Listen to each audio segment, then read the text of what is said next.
Chhatrapati संभाजीनगरमध्ये railway अडवण्याचा प्रयत्न, railway रुळावरनं येण्या जाण्यासाठी रस्ता नसल्यामुळे रेल्वे अडवण्याचा प्रयत्न, घटनास्थळी पोलीस बंदोबस्त तैनात.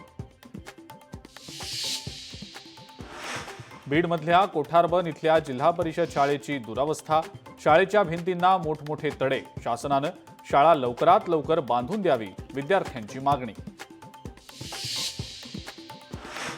कोल्हापूरच्या राजाच्या आगमन सोहळ्यादरम्यान अनेक तरुणांची हुल्लडबाजी, होर्डिंगवर चढून आगमन सोहळा पाहण्याचा प्रयत्न, हुल्लडबाजी करणाऱ्यांवर पोलिसांकडून लाठीमार.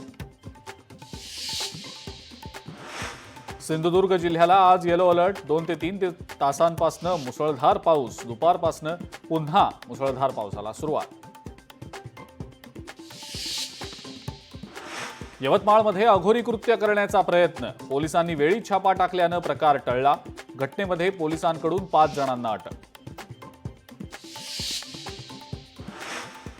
अकोल्यामध्ये कापूस, सोयाबीन आणि तूर या पिकांवर हुमणी अळीचा प्रादुर्भाव, शेतकऱ्यांसमोर नव्याचं आव्हान, हुमणी अळीमुळे पिकं धोक्यात.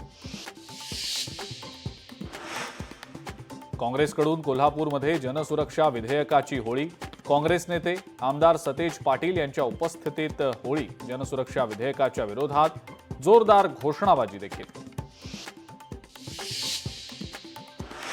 धाराशिवमध्ये छावा संघटनेचे कार्यकर्ते आक्रमक, राष्ट्रवादीच्या मेळाव्याच्या ठिकाणी जोरदार घोषणाबाजी, पोलिसांनी कार्यकर्त्यांना गेटवरच अडवलं, छावा संघटनेच्या कार्यकर्त्यांची पोलिसांसोबत बाचाबाची.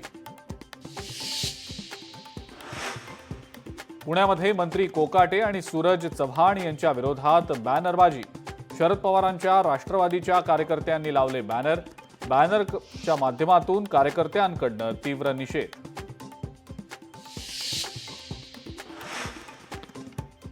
एमआयडीसीच्या उघड्या चेंबरमध्ये पडून एका 60 वर्षीय व्यक्तीचा मृत्यू, डोंबिवलीतल्या टाटा पॉवर नाका परिसरातली घटना, प्रशासनाचं दुर्लक्ष झाल्याचा स्थानिकांचा आरोप.